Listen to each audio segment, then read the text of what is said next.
it's a big day there in Kyiv, obviously.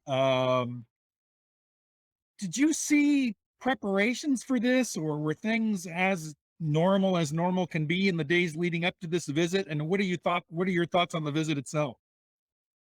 Well, there were no significant preparations. It's funny to compare usual preparations for visits like this in Moscow, in Russia, and in Ukraine. In Ukraine, usually, even I remember there was one summit where there was like 40 different international leaders, before the war. Yeah, Yeah. even at that time, the maximum inconvenience was when they were leaving the city. So there was a period of time when the highway that goes to the airport was restricted. But besides that, the city was living the normal life. In Russia, you would see police officers and a lot of official cars. With flashing lights and a lot of streets blocked and everything. Nothing like this happens in Kiev and at all. And I saw those guys from the distance because they were taking a walk in the center. But you know, so really nothing is restricted. So I'm curious to know, what is the cultural difference between Ukraine and Russia that Russia would have a much bigger preparation for that than there would be in Ukraine? And I am assuming you're saying even before the invasion, there wouldn't have been a huge preparation for it. Yeah. Well, now, as I'm saying, this difference is even larger than it was. So Ukraine is a very anarchist country, and its culture towards the authorities is more like of Scandinavia. So people like when the leaders are simple people, Mhm. and they like them to be accessible. Actually, this Maidan revolution of dignity that happened in 2014, it insisted a lot on stopping all those corteges, a lot of cars and whatever. So no more roadblocks, no nothing. And right now, when even in the situation of war from 2014, when Zelensky or before him Poroshenko was heading to their office in the center of the city, usually it was you know their car and just one car that accompanied as a security. Mm. But nothing like this. The roads are not blocked. They are using the common traffic and stuff like this. When Putin is driving Moscow, everything is stopped for like half an hour. Yes. Uh, and that's it's a major inconvenience, and Muscovites totally hate it. Oh, stay in your Wow. palace, Mr. So Putin. Don't bother us. yeah, it's actually it was even in Russia. It was even a political social movement which was called blue duvets. So it's when people were so angry, so they were taking just the ordinary cars and were putting children's toys on top of the car, pretending like they have a special life there. So like we all are special. And actually it reached its objective because bureaucrats they kind of stopped doing this, and there were strict orders from the very top that only very selected people were allowed to do this, like president and the prime minister and several Mm. others, and that's it. I'm curious to know, is that cultural difference is part of Yeah, it on the that's part? it Well, was very much historical because in Ukraine it's a tradition of Kazakh organization where the leaders they were called Getmans. Uh, they were elected, and if Getman was performing, there was no like formal. terms or something, but just if the leader was not performing as it was expected from him, he was immediately replaced. And even there was a very funny tradition. It's it's like half legend, but I have heard that it's not the legend, that it's a real thing. That those Getmans, after they were elected, they were supposed to go through a special procedure where they literally were thrown in the pile of manure and shit and everything. So they have to feel it from the beginning, before they start their term. Not at the end when they were replaced, they were just replaced. But Yeah. when they were appointed, they should feel how to be deep in shit. And in Russia, obviously the tradition is the opposite. Because in Russia, it's the great Tsar, which is a sacred figure, which is on the very top, which is untouchable. It's not he is not a son of God, but he is touched by God. It's a special Russian word is in the procedure when the Tsar was ascending to the throne.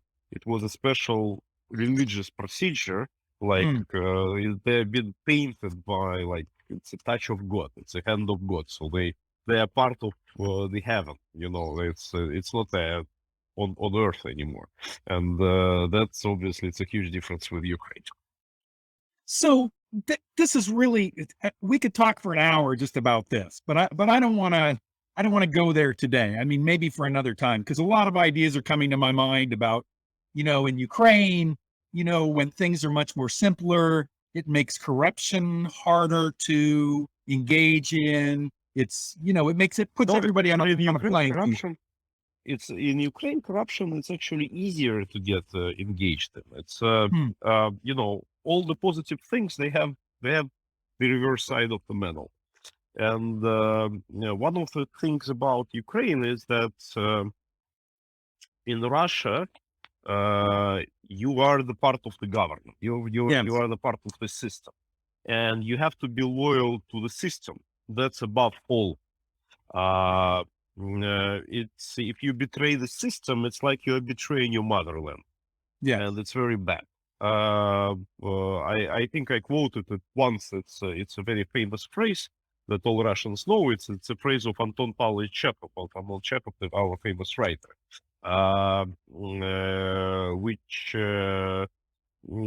which being translated, it sounds like, if your wife cheats on you, thank God that it's not cheat on your motherland. So it's kind of better, that you have problems in the family than if you have problems with the government. In the Ukraine, it's the other way around, because again, because of this anarchist and grassroots democratic tradition of a direct democracy and everything, there is absolutely zero respect for the government. And since Ukraine was for 350 years part of Russian Empire, so there was not a separate Ukrainian state, and before that, it also was not a state. The state that existed on this territory, it's actually moved north after Mongol Tatar invasion, and what the remnant of it, it's what the modern Russia is. But Ukraine was a land of free people, or not nomadic, but Kazakhs are mercenaries. They were serving different countries, and it's a semi-military but very anarchist social structure. Nevertheless, the government was never part of this culture. That's why for Ukrainians, the role of the family is way, way, way, way, way more important than for Russians. In this sense, the society is more conservative. It's more traditional values, and it's funny because sexually, both Russians and Ukrainians are very liberated. So you all know the best girls that are coming from Ukraine and everything. But nonetheless, the family is above all. And that is the source. It's a lengthy answer, but it's a source of the ultimate corruption. because it's very hard to explain a person that he has to leave public funds untouched, because it's the family, which has to receive, Hmm. that's where it should go to. And in Russia, it's more like an agreement that okay, you can steal for yourself, you can benefit from being part of the state, and it's even like, because the state is sacred, so you are being the priest of the church, you have right for respected benefits, but the church is above all, and Yes. the pope is above everybody, the tsar of the country. So you have to be loyal there. And in Ukraine, nothing is sacred. That's Hmm. why the family is what is important. That's why it's okay to take some money and put it in your house. Unfortunately, that's the reality. You're not saying it's okay. You're saying culturally. No. Yeah, I'm not saying it's okay at all. I'm not saying Yeah. that's what I'm fighting every day. But culturally, I understand where it's Yeah. where it's coming from. That's why the perception of corruption is very different in Russia and in Hmm. Ukraine. I would actually say that corruption in Russia is larger in the larger scale than it is in Ukraine. But in Ukraine, it's really the sand in the cogs. And in Russia, it's part of the system. Yes. In Russia, corruption makes things move. Yes. All right. I want to bring it back to what's happening in Kyiv today. You've got the leaders of France, Germany, Italy. President Zelensky has given them a tour. They've had a And tour. Romania. Yeah. Yeah. And And thank Romania, you. yes. And Four and countries. yes, 4 countries. I'm sorry I left out Romania. What do you think comes out of these meetings today? I think they're trying to persuade Zelensky that they are bringing him the agreement that Ukraine is recognized as the candidate for European Union. And in return, Zelensky is obliged to start real negotiations with Putin. I think that's what they're trying to do, because like really Europeans, they want it to be over, and they don't care whether Ukraine would lose another piece of territory.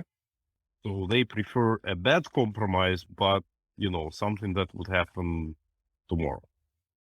So this is all self-interest. It's better for them to have Ukraine lose some territory and get the war over versus, and it's very short-sighted, as we've talked about, because it Okay. seems pretty obvious that if Putin gets a little, he's going to only want more. Absolutely. It's no doubt, I would myself be for the compromise, if there would be, even like a tiny hope that would end the war, it would end the bloodshed, but I'm 100% certain that, even a small concession would eventually lead to a larger bloodshed. Mhm. Mhm. It's also interesting what you were saying about for Ukrainians, it's all about the family versus the motherland. Because as you were saying that, I was thinking to myself, that helps me understand the ferocity with which they're fighting, because I'm guessing that for a Ukrainian, the country, their fellow countrymen, not the country itself, but their fellow countrymen are part of their family. And so they're fighting not just to protect their nuclear family, but also their neighbors, and the neighborhood gets bigger and bigger and bigger. Is there something to that? Yeah, I think you're right. It's when you just said that about the motherland. So Ukrainians care a lot about their motherland, but I'm just saying that the understanding of the motherland is more, of the village, Mhm. of town, and of a territory. It's not the understanding of the state. There is Yes. no. It's a very very limited feeling of statehood. That's a problem, and that prevents from building a stable institutions. Because again, the way it happened all those hundreds of years is that everybody who actually thought about the statehood, they were taken away from Ukraine and were assigned to positions in Russia, Yes. in Moscow. And there are a lot of books on that and whatever. Actually, if we look at the history the Soviet Union. It's very funny because in those 70 years, 20 years, the country was governed by Georgians, and 40 years the country was governed by Ukraine. And the rest was just Russians, you know. Yes. And even Gorbachev is half Ukraine, Mm. ethnically, and he's half Ukrainian, and his wife is half Ukrainian. It's just like one from the mother's side and another from the father's Mm.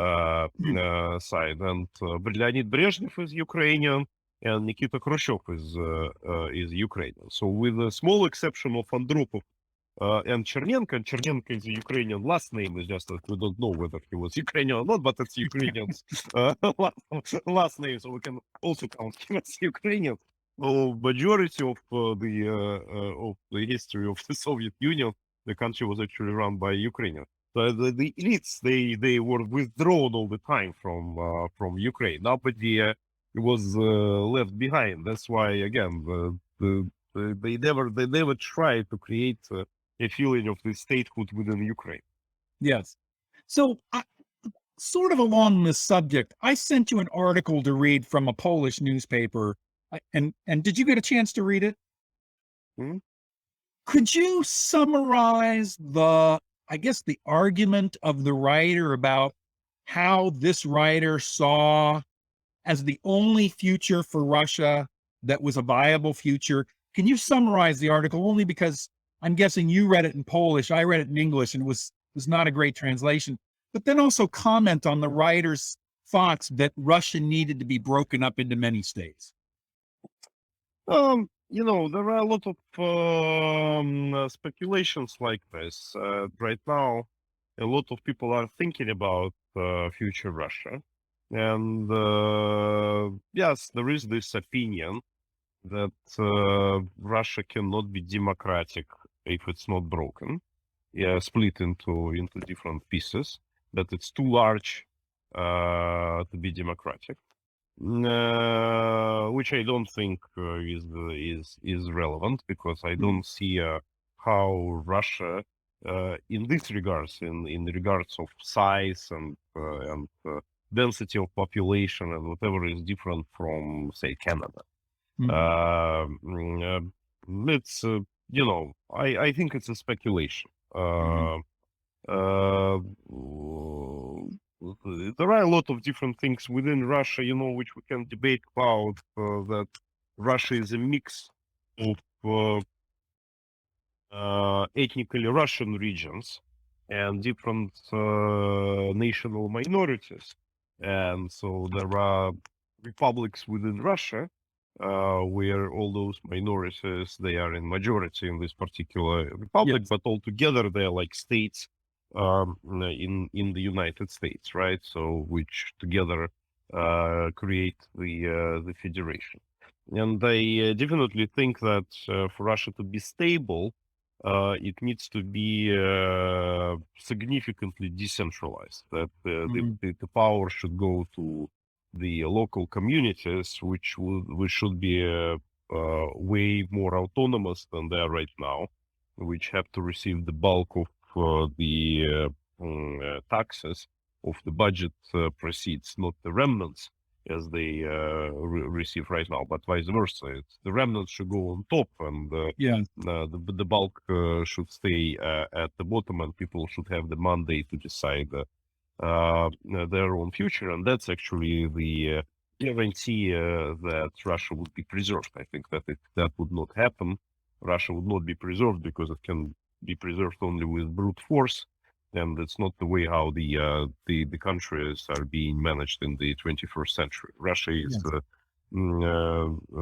a pretty weird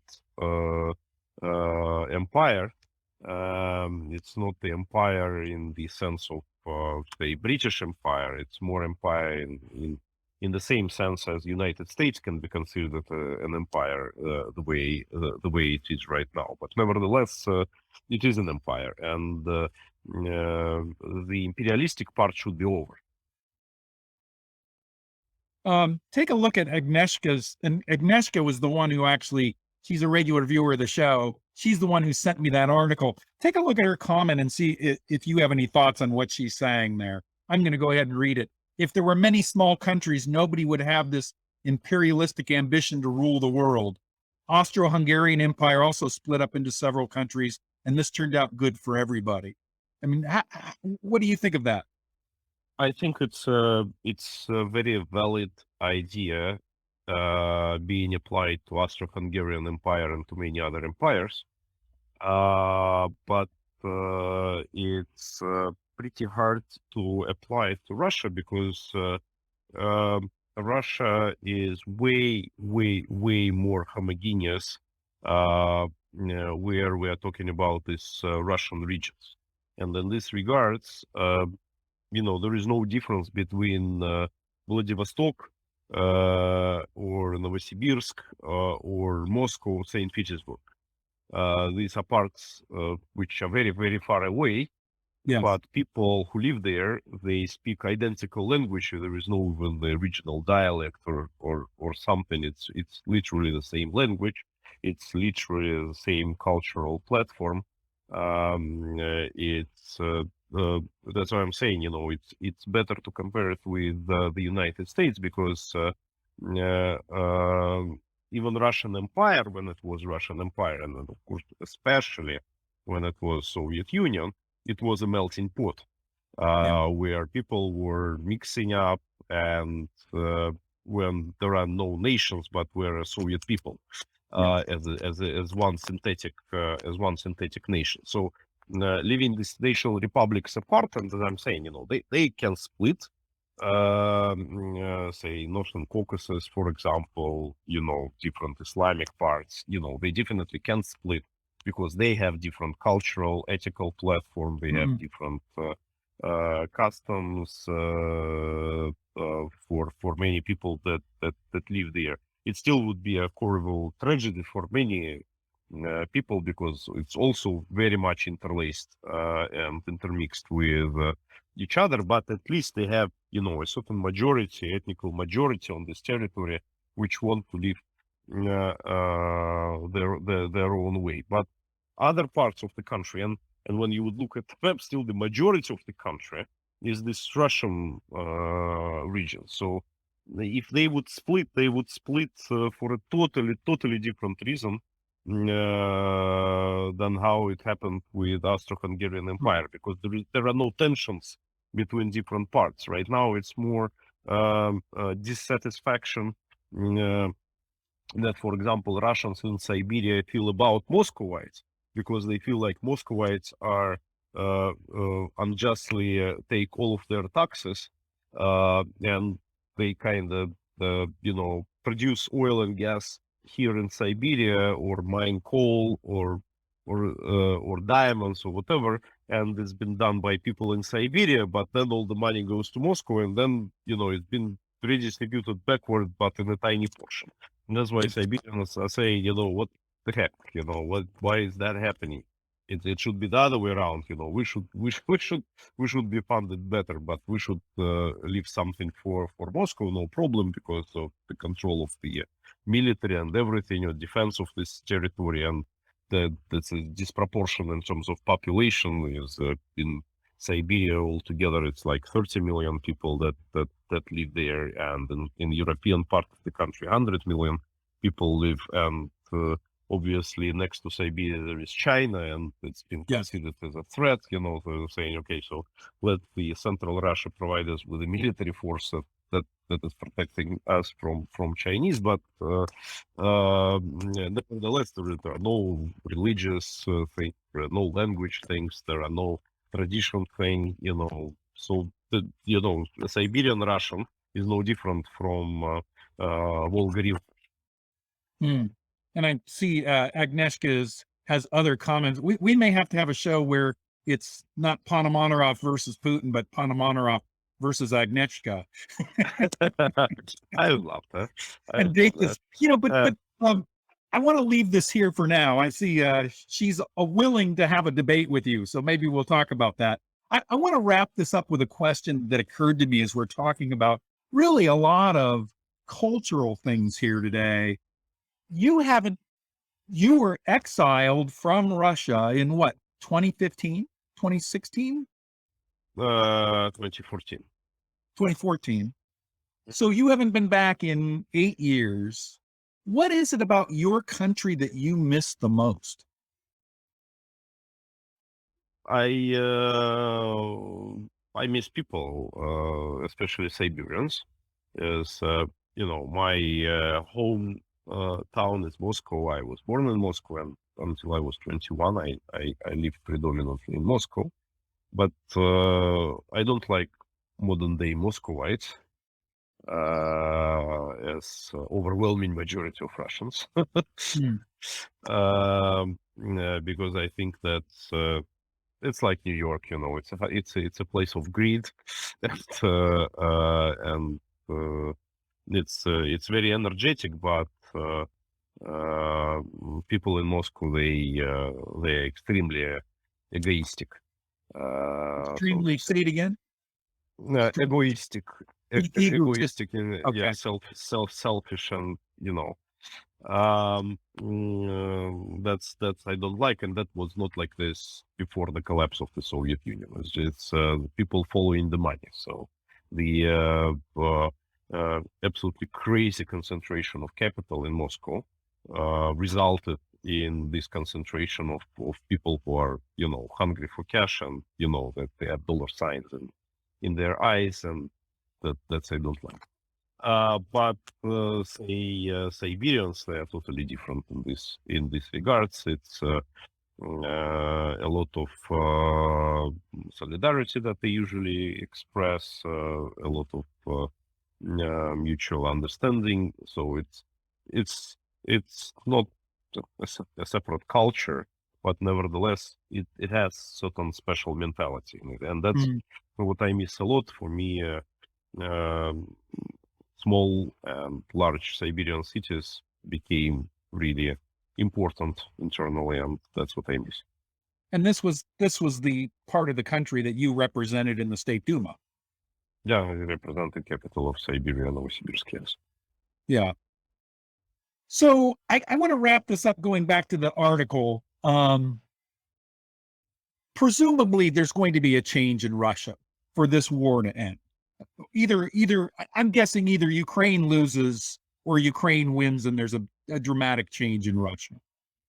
Going back to the point that Agnieszka was making, could you imagine with a dramatic change in Russia that there are some parts of Russia that may want to split away? And if so, should they be allowed to?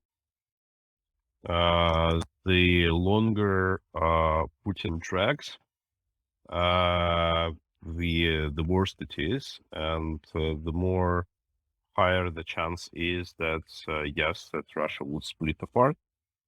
My political position is that I wouldn't want this, but being a person from the left flank, I would definitely respect the rights of people for self-determination. And if some territories would initiate a legitimate procedure, a legitimate referendum to split away from Russia, we would definitely help them organize such a referendum, and the majority on this referendum with international observers and made with fair rules where all the parties can argue their position. If in this situation the majority of the population say that we want to go our separate way, okay, we will grant it. I will be sad and sorry, but that's how it should be. And I think that the Hmm. chances that some territories would want to be separate, that such chances are pretty high. Hmm. Hmm.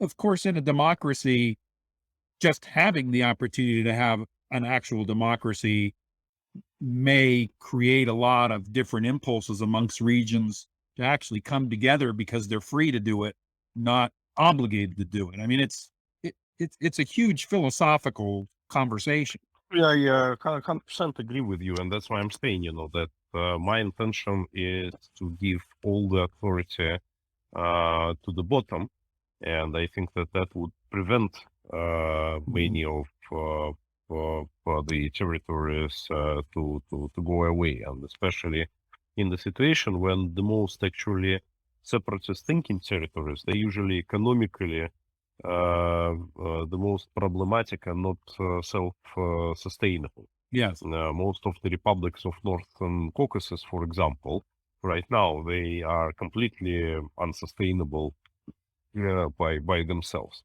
They would live pretty poor life if they would split away from Russia. But again, it's those questions are not being decided by logic.